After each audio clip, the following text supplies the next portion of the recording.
આજે તારીખ 25 જૂનના રોજ તળાજામાં આવેલ કેન્દ્રવતી શાળા નંબર 1 તાલુકા શાળા ખાતે કન્યા કેળવણી મહોત્સવ અને પ્રવેશ ઉત્સવ ઉત્સાહભેર ઉજવાયો, જેમાં આ કાર્યક્રમમાં આંગણવાડીના બહેનો દ્વારા નાના બાળકોને શાળામાં પ્રવેશ અપાવ્યો હતો। જેમાં આ કાર્યક્રમમાં ઉચ્ચ અધિકારીઓ તેમજ તળાજાના અનીશભાઈ રત્નાણી માસ્તર તેમજ એસએમસીના અધ્યક્ષ અયુબભાઈ દેસાડિયા, ભાવનગર જિલ્લા લઘુમતી મોરચાના અધ્યક્ષ હનીફભાઈ તુર્કી, નગરસેવક ફિરોઝભાઈ દેસાડિયા, ફકીર સમાજના પ્રમુખ હુસેનભાઈ દલ તેમજ શાળાના આચાર્ય ભદ્રેશભાઈ જાની તેમજ શિક્ષકગણ હાજર રહ્યો હતો।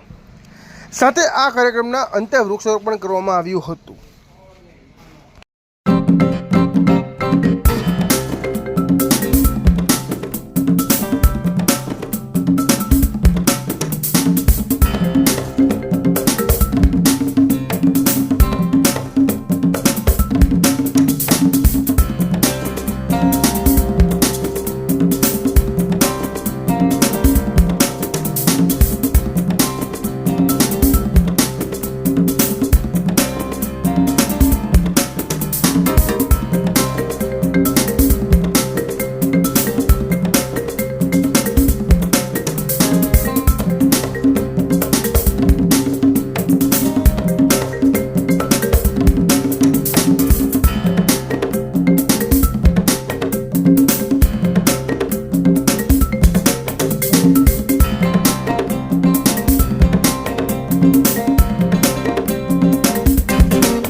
अपनी स्कूल आचार्य श्री भद्रेशभाई આવો ઉત્સવ હોય ત્યારે તેમનું પણ આપણે સ્વાગત કરવું જોઈએ, એટલે તેને પણ પુષ્પગુચ્છ અને ફૂલથી પુષ્પગુચ્છ અને પુસ્તકથી અમારા બેન શ્રી ના વાલી છે, તમે બેન આવો।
મારા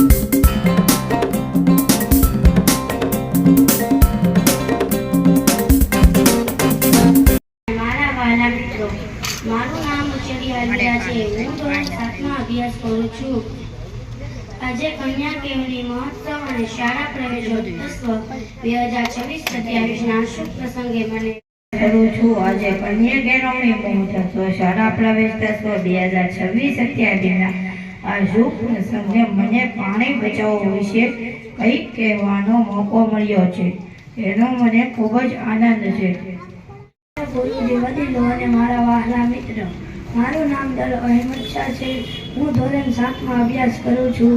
આજે કન્યા કેળવણી મહોત્સવ શાળા પ્રવેશોત્સવ 2026 ના શુભ પ્રસંગે મને સ્વસ્થ પર્યાવરણ વિશે કંઈક કહેવાનો મોકો મળ્યો છે. તેનો મને ખૂબ જ આનંદ છે કે આપણે સ્વસ્થ રહીએ તો સારું ભણી શકીએ અને સારા કામ કરી શકીએ. આપણે સ્વસ્થ રહીએ, આપણી આસપાસ સ્વસ્થ અને સારું હોવું જોઈએ. પર્યાવરણ એટલે આપણી આસપાસની હવા, પાણી, વૃક્ષો, જમીનો અને બધા જીવજંતુઓ. આજકાલ આપણે જોઈએ છીએ કે આપણી આસપાસ